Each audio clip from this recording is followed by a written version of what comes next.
si vous êtes kolanda info lingala journal peu mbote Nabilo nyonso tofongoli pour otasa le chef de l'État Félix Antoine Tshisekedi Tshilombo a solo la ki mardi na check tamine kuna na Qatar bongo bango mibale ba solo la ki na o etali bongo évaluation ya processus ya ba différents processus ya kimia a solo la ki pe lisusu sur place na Qatar na ba Sa Majesté Philippe oyo azali bongo roi ya Belgique bango mibale balobela ki basije ebele ya intérêt commun pe renforcement ya coopération bilatérale to poursuivre basangoliso na ngamba Sénat pour l'hôtesse ndenge séance plénière ezalaki organisée mardi 4 novembre et pa puis vice-premier ministre ya économie nationale Daniel Mukoko Samba ayaki ko répondre na question ya actualité ya honorable Mwisha et pa puis ayanolaki bango pe ezalaki bongo na o etali bongo appréciation ya franc congolais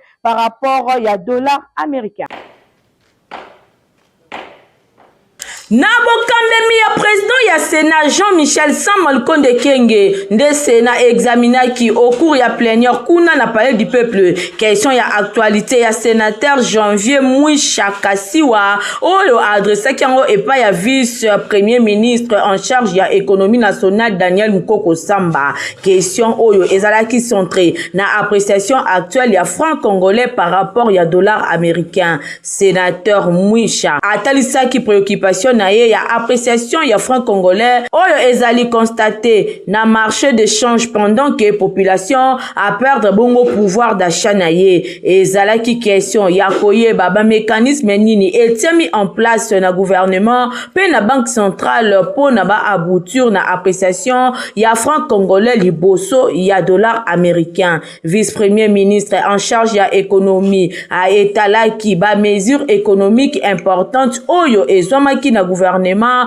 pour être franc congolais et basolo na kozwa appréciation face na dollar ba sénateur batalisaki esengona bango na ba mesure oyo etiamaki en place pour être ezu impact moko positif na vie ya ba congolais na terme ya pouvoir d'achat. Au cours ya même plénière oyo ba abordaki pe problématique ya des projets ya loi portant création ya ordre national ya ba héros nationaux pe ordre national ya léopard ba projet ya loi oyo ezalaki confié na commission PAJDH oyo ba ko présenter rapport final nango na plénière oyo ezali koya po ete ba sénateur ba procéder na adoption.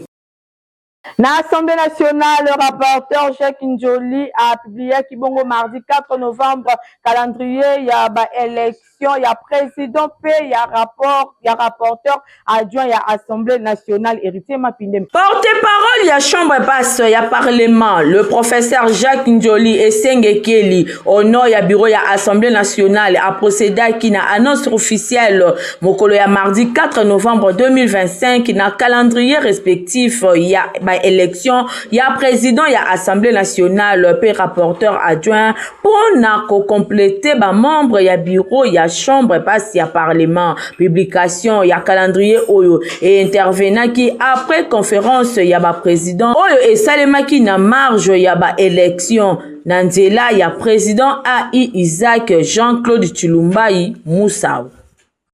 Le Premier ministre Judith Suminwa a participé qui mardi 4 novembre à la 7e conférence annuelle ya Glencore Oyo et Sangisa qui panel ya ba acteur institutionnel Nathalie Kaila a pesé nos détails.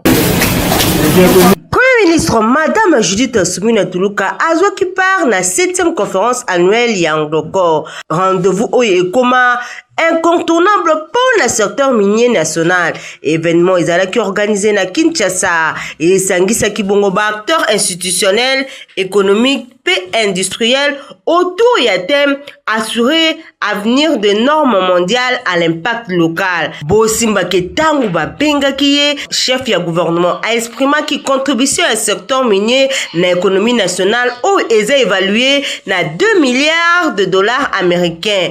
par an na impôt versé na l'État. Chef ya gouvernement atiaki en avant réforme engagée pour na assainir pe ko renforcer le climat des affaires na République démocratique du Congo. A rappelé qu'il sous que gouvernement azali ko travailler pour la digitalisation ya ba régie financière afin ya ko réduire interaction directe propice na corruption pe ko garantir transparente parallèlement na ba effort oyo eza entrepris pour na ko assurer sécurité juridique pe judiciaire pour na ba investisseurs oyo eza élément moko crucial. Aborda qu'il sous question ya participation ya ba congolais na chor ya ba valeur minier. Judith Soumina a souligné ki ba action ya gouvernement pour na renforcer ba capacité ya ba entrepreneurs locaux pe obtenir ba marche na kati ya secteur oyo. Atia qui en place ba structure locaux la ARCP, ARCA, pe lisusu FOGEC oyo et quoi accompagner ba jeune entreprise oyo baza accès na contrat minier ba ko travailler pe lisusu na facilitation pe accès à ba crédit afin ko réduire ba risque pour na ba banque pe ko stimuler entrepreneuriat. Bosimbake 7e conférence annuelle au ya Grand Corps et zala qui ko illustrer engagement ya groupe pour na ko favoriser dialogue entre secteur privé pe l'État bakisa communauté n'esprit ya transparence Peko développement Bosimbake réunion oyo et réunissait qui na kati ya table ba décideurs politiques investisseurs pe ba acteurs communautaires Gloncor et ça ko réaffirmer volonté à kozala na partenariat pour le développement de la République démocratique du Congo na contexte mondial oyo demande ya métaux stratégiques eza ebele lokola cuivre cobalt o eza ko continuer ko accroître. Honorable Mao Twene akendaki ko visiter misala ya kirage ya rivière Kalamu na ba commune ya ba quartier plutôt ya ndenge na ndenge to boni bongo na Ngafani na Eradi pour Lumbango pe na Ngobila. Christian Kengebeni héritier Mapindemi. Lancement y a centre de formation professionnelle gratuite. Pe depuis y a nouvelle session y a formation na ONGD Congo de l'espoir et Salemaki Kitoko lundi 18 août 2025 na Bokambeme y a président pe initiateur na yango mwana mboka Mao Twene oyo bana nyonso ya Selemba o babengaka les responsables Bosimbake nyonso elekaki vraiment Kitoko na bokomi na ye accueil ezalaki chaleureux et pa wapi bato ya ndenge na ndenge bazalaki wana pona ko assister na lancement y a formation oyo to mona kipe ba différents cordons ya ONGD Congo de l'espoir oyo bazali éparpillé bisika nyonso bango nyonso bazalaki présent mot de circonstance et pesamaki et pa ya cordon ya ONGD Congo de l'espoir jadonsia la pona kotalisa lancement ya milulu oyo tope ya formation oyo bongo na sima Mao Twene initiateur ya ONGD Congo de l'espoir du les responsables azwaki maloba pona kotalisa ke depuis 2014 ONGD Congo de l'espoir ezali ko exister nyonso wana formation oyo pe ezana cadre kaka ya kosunga bilenge kaka ya commune ya Selemba ute kasi ya ville ya Kinshasa mobimba moto nyonso alingi aye kola po akoma utile na société atalisi polele ke via moto ezali kaka kaina bikte kasi ezali mingi penza encadrement professionnel ndenge na bamboka misusu tomoni ezali lo développer ezali suite na formation professionnelle na tina wana ndenge bamboka oyo esengeli RDCP elandanda kisana yango na sima ya mot de circonstance ezalaki bongo visite guidée na bokambemi ya yemoko initiateur Mao Twene elongo na délégation na ye batambolaki na basale nyonso pona kotala ba condition nini bana bakoyekola na ba filière lokola auto-école informatique coupe couture français alphabétisation oyekola kokoma pe kotanga pe lisusu na ba langue kuna toza pe na anglais américain pona kobosa na yango te na sima ya visite guidée boyo kaimoko Mao Twene du le responsable numéro 1 ya ONGD Congo de l'espoir ndenge alobi kaka nde balobaka lakisanga koloba mbisi ke opesa ngai poisson mokolo nyonso tomonaki eza malamu mpona ngai to mpona biso nje Congo de l'espoir to investir sur population na biso e kozwa na bango kobonga na bango ko apprendre na bango mpona biso eza fierté to salango plusieurs fois na bandeko mususu oyo bakenda et to moni faut continuer pe ko sala yango na souci ya mibale ya kozala toujours en 100% na vision ya mokonzi ya mboka oyo alakaki gratuité ya enseignement. Biso tomonaki ete ka ndenge balobaka moto alakisaka nzela bazaka toujours nsima na ye. Esengelaki mpe to accompagner mokonzi ya mboka na biso na domaine oyo ya gratuité ya enseignement. Biso toye na plan professionnel, toye nango na bamétier, tolakisa bato kokoma kotanga epuis koapprendre bango informatique na coupe couti bia ofele. Asukaki wana te bongo mpona bato misusu mpe ya bonne volonté oyo bakoki kosunga ONG de Congo de l'Espoir bakosala nini boyoka eyano na bino bapartenaire na bino bandeko bazaka na motema malamu ya kosunga bato ba oyo boza na don ya kokabula esika malamu ya koya koinvestir nde yango na bino baye borekoneta ke don ya libéralité ezalaka esika malamu ya koya kosunga yango eza na adresse ya bien. Bosimba pe boyeba ke siège ya ONG de Congo de l'Espoir epai wapi ba formation ya kitoko pe ya ofele ezali kopesama ezwami na commune ya Selembao na quartier Cité Verte référence Ari Libulu tout na route de Matadi numéro 30B epai wapi bato nyonso balingi koyekola bokende ezali ya ofele. Asbel Maluku Bomoko zone 0 bazako organisé sortie officielle na bango samedi 29 novembre kuna na Maluku na nzela ya marche de santé toujours elongo na notable ya Maluku Brege Engali Obama Fabrice Lundombi. Rendez-vous à ne pas manquer. Rendez-vous à ne pas manquer. Voyez sortie officielle monene ya Asbel Babengi Maluku Bomoko zone 0 ezali prévu samedi 29 novembre 2025 na mobange na marche de santé oyo ekosalema kobanda na Monaco kino na siège na bango na cercle de Mangengenge toujours na commune ya Maluku.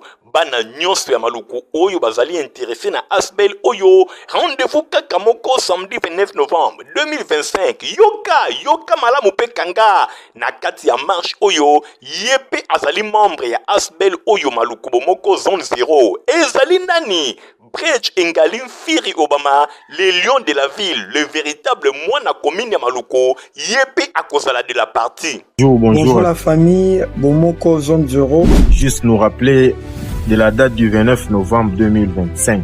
Sortie officielle, il y a association na biso Bomoko zone 0. Bengi bino ebele, to bengi bino bandeko nyonso ya zone 0 de par le monde. To banda kotambola marche de santé depuis Monaco. Si tu regardes au soukisa na cercle na Mangengenge. Coucou, salut la famille. Bonjour la famille. Coucou la famille. C'est Diamant, votre sœur, Meingoi. Vous avez tous de prendre part à notre sortie officielle de notre structure Bomoko Zone 0 qui aura lieu le 29 novembre 2025 à Maluku. Tobo Sanate, consommation, t-shirt, maramtou. Ça va 45 000 francs par mois. 45 000 francs pour la membre du comité et puis pour la bino bateau boutique c'est 40 000 francs. C'est-à-dire wana mama na likambu donc kozanga tembe. Bana nyonso ya Maluku bayoki pe bandimi balobi bango nyonso bakozala présent malgré ba condition oyo eza na yango pete esengeli kozala pe ko assister na sortie officielle ya Maluku Bomoko zone 0 Asbel oyo esangisi bana nyonso ya commune ya Maluku. Rendez-vous c'est moko le 29 novembre 2025 Brege Engali Firi Obama le lion de la ville yepe akozala pona kotindika Asbel oyo ekende liboso. Kolia komela pe ekozala au rendez-vous. Bosimba ekozala vraiment fête. Oyo babengi fête.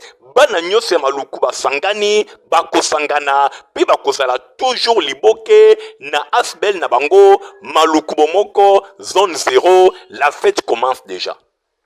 Ba inondation ezalaki observé mardi 4 novembre na mvula oyo enokaki na ba enfant midi awa na ville province ya Kinshasa bolanda reportage oyo Elsie Mapine ya salelwi. Mardi 4 novembre 2025 bakinoa balamukaki boye à partir ya avant midi déjà mvula enokaki presque bisika nyonso na ba commune ebele ya ville ya Kinshasa. Bosimba mvula oyo ezwaki kaka quelques heures bato ebele bazalaki empêché voire même kokende bakelasi mingi bana ya après-midi pambate à partir ya 9h déjà baru ya ville ya Kinshasa ezalaki inondé. bosimbake oyo ezali mwa mvula ya makasi oyo enoki depuis saison de pluie ezonga awa na ville ya Kinshasa.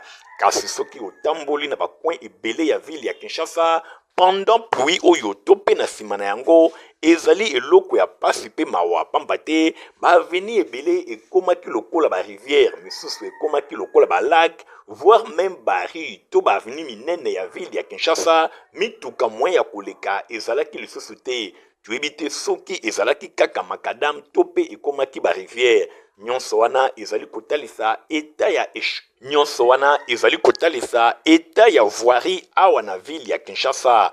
Pendant la saison sèche tomonaki misala ebele ezali kosalema kasi fruit na yango neti kaka emonene na yango te. Ndakisa pont elengesa oyo ezwami kuna na komini ya Makala ezalaki inonde na ndenge ya kosakana te. Esengelaki kozela quelques heures po na koleka meme batu na makolo bazalaki na nzela ya koleka te. Mituka koloba te bawewa kutumawa. Ndenge moko pe na pont oyo ezwami na avenue Victoire boye pont oyo ekaboli rivière Kalamu pene ya école de navigation kuna pe ezalaki pasi pe mawa boye pamba te pendant la saison sèche eloko moko esalemi te nzokande pont oyo ezali deja ya kozinda voire même na avenue Bongolo kuna pe ezalaki kaka ndenge moko. Bapon oyo ezali kosenga misala eyeba na kosalema pamba te population amonaki pasi meme mituka na boulevard Triomphal kuna na palais du peuple embouteillage ezalaki monstre pamba te rivière ekomaki bisika na ville ya Kinshasa. Nyonso wana ezali kotalisa degré ya mosala oyo esengeli esalema pona voirie ya ville ya Kinshasa eyeba na kozonga na ndenge ya malamu. Soki te awa tokoti deja na saison de pluie toyebi te novembre décembre tango bamvula ya makasi enokaka toyebi te soki ville ya Kinshasa ekoki kochola mokolo mosusu. Route ipene pona kokoma bongo na galaxie yango penza ezali ya kobeba makasi surtout ndenge mvula ebetaki boye moyen ya kotia lokolo ezali te. Nzela ya ipene ezali ya kobeba makasi surtout pona kokoma ti na esika babengi galaxie bino moko botala soki mvula enoki awa ezalaka pasi pe mawa. Bota la population ndenge azali komitungesa même bakumbi mituka kote oyo ezalaka se pasi na pasi soki mvula enoki boye likambo ya pasi pe mawa ezali même bamoto ezalaka na difficulté bato bakweyaka awa na mai soki okwei babeleli yo kabasele na soni wana bilamba nyonso ekobeba okokende mosala ndenge nini so ya population oyo afrekantaka nzela oyo bazali kosenga kaka na baautorité basala makasi pona korehabilite nzela oyo ya ipene surtout mingi pene ya galaxie ezali kosala bango pasi population azali kose déplacer difficilement bakumbi mituka pe bato nyonso baza na pasi makasi na esika oyo esengeli réhabilitation na yango eyeba na kosalema vraiment ekozala esengo mingi pona population avandi na coin oyo. Ipen na galaxie libula ipen talaka la prince ezobuka la pamba papa ya obongusela biso ba chauffeur nzela koleka pasi ma ezotonda la biso solution babongusela biso libulu oyo kosala bien proposa ti aleka mpe esalaka mwa elomo boye ebika ndenge esalaka na ndenge eza mpena boye do esala mpena bie te salite trop oyo tokomprana yango te ntango nyonso ke chaque année omonaka kaka esika kaka motu ebukanaka toyebaka te basala mwa ndambo batika ifale ke bakontinue ti liboso ti lelo batika mwa basundola yango wana ke tozosenga na gouvernement ke eya ke mpona batala esiko mpona kolia. Rapporteur ya Info Lingala babetaki tour na quartier Sakombi pe Maenge kuna na commune ya Kimbantseke epai wapi bakonstate pasi makasi ezali awa na likambo etali bongo mai. Na quartier Maenge, na commune ya Kimbantseke, population alobi azelama ya régie des OP à Lemba na ye. Yango ebimakate, bazali konyo kwa manandenge ya kosakanate, population asungamaka kaka na mai ya forage oyo, bande kobatela bango moyena quelque chose au koki koleka awa, po na kotoka mai kasi o ya régie des eaux ba pompe depuis evanda na yango eloko moko ezalaka kuna te, voire même likambo ya courant na quartier Mahenge oyo ezali likambo ya pasi, population azali exposé na insécurité, surtout phénomène kuluna ezali pe konyokola bango makasi na passage ba reporter ya Info Lingala, population azanga kite kotombola mongongo. Comme tout ça na yango pomme ya mai ya régie des eaux. Mai oyo presque 20 ans et à côté. Mathieu pour mon cœur pour que mbule zo beta ma bezo me yango ndio kundama. De mai le kaka mai et la raté. Tout ça va forage et à ce na ta ville Kinshasa au mobile que pour so mi konda tozali prestement et la première ville oyo ke moto ke tant ta aéroport international à quitte première ville. Moment là que même première mai, même premier courant, c'est difficile. Pour la mai en tout cas, marathon, tout ça ba konza mboka ba sunga biso pour la tina mai. Tobanzi ke ba autorité ba ko penser quartier Mahenge oyo pe pona kotiela bango mai ya régie des eaux pe likambo etali courant ba bana kosunga bango pona ko épargner bango na makambo ebele ya mabe oyo ekoki pe kokomela bango. Na commune ya Ngalema na avenue Yumbu kuna na croisement na yango na avenue Masikita société moko ebimi kuna soki bazali kokata bibende makelele pas moyen. Kokamwa makambo ekoma koleka awa na Kinshasa wapi Kinshasa ngo ya kala toyebaka ya Leopoldville na respire batu pe ya mibeko tozali awa na UP na commune Ngalema précisément na avenue Yumbu na croisement na avenue Masikita. Population façon za kolela moto akangami na boloko kutu bien société moko tokotanga kombo na ngote et ya subitement na veni na bango et kata kabibende et bongo soke bandi ko kata yango boki matonini po makelele o esalaka awa insupportable ya nyama bana moye batanga ezate pongi ya moi moye ya kolala kutu ezate et bongo kutu soko uti kobota wana kutu bosana ozana mwana bebe ndenge ezalaka kaka na moi soki bebe aleli inye yebake awa inye wana ekosila nango te po makelele leki na ndenge kosakana te likolo nango bapersone ya 3e âge awa bakoma kovivre suka na calvaire ya ndenge kosakana te lokola kindoki repo eza te mpo na bango. Plus grave, société yango etonga likolo ya kanivo oyo ebwakaka ntina selembao moyen bamai eleka malamu eza te. Nzoka kote oyo moto aboseli te modele banyukomaka na baérosion esili te bakomisa avenue impraticable beba population asala nyonso bakomela baautorité chef ya quartier bourgmestre pe basolola na bango kasi ti lelo ndenge tozoloba boye suite ezalaka nango te bato wana bakontinuaka na bango à l'aise yango kutu na tunie bachef ya baquartier bazalaka kaka to te bakoma na bango balembele population zolela.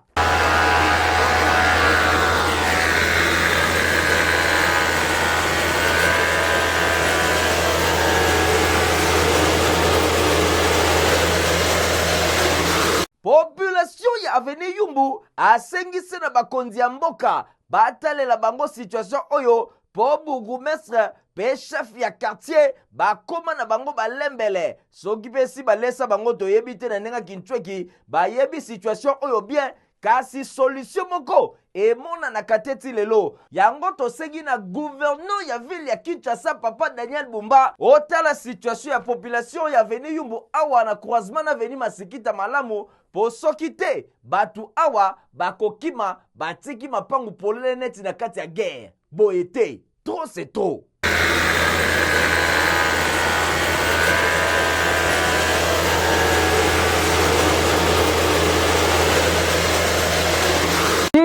Communauté évangélique ya Alliance au Congo CEAC na Mokuse va célébrer qui 51 ans ya Union mondiale de l'Alliance Imala Mokuse nyonso esalema ki na cathédrale ya centenaire. Awa toza na cathédrale du centenaire protestant oyo ezwami na commune ya Lingwala.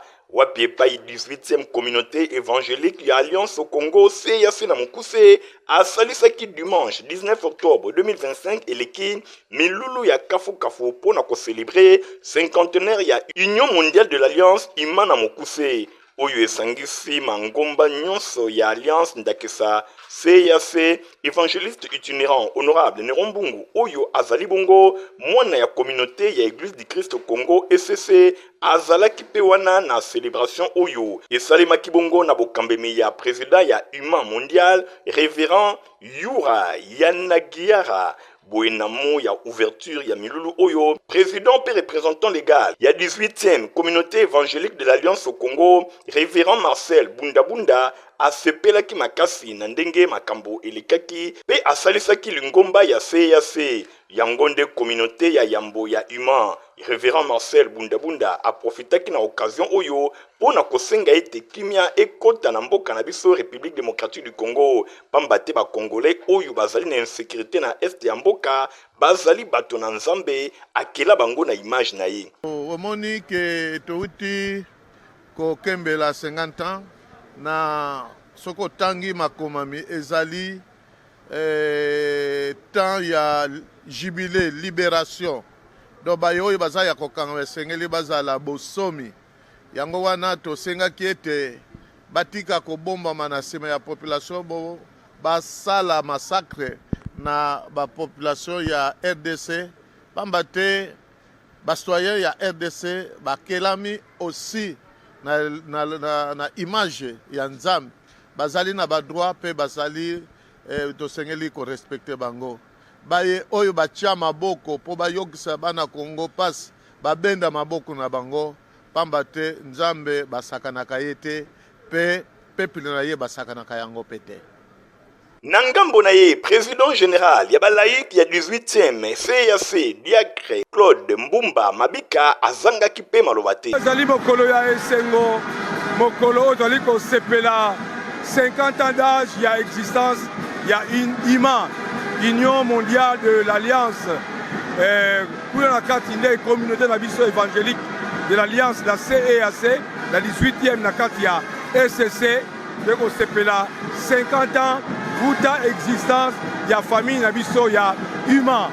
Na sima ya discours ya bakonzi misusu ya Alliance prédication epesamaki epai ya pasteur autaki na mboka Canada remise ya ba écharpe pe ba brevet na couple révérend Yura Yunagira ba président ya Human Afrique pe ya mangomba ya Alliance ya Afrique nde elandisamaki. Évangéliste itinérant honorable Nerombungu Mfumabanga Moyo yende aponamaki pona kolatisa écharpe na représentant ya famille ya fe Perel Kuvuna na présence ya veuve na ye avandaki liboso ndenge moko pe pona couple président Claude Mbumba bosimba pe boyebake chorale ya CAC Kinshasa pe Congo Central na groupe ya frère Francis Manela bangonde bakumisaki nzambe makasi na milulu oyo na nzela ya loyembo pe ba démonstration culturelle ezalaki au rendez-vous ba invité Mosusu Ndakisa premier vice-président ya ECC président national ya ministère de laïque protestant honorable Norbert Basengezi député honoraire César Fouani pe ba autorité Mosusu bazalaki na célébration ya cinquantenaire ya Human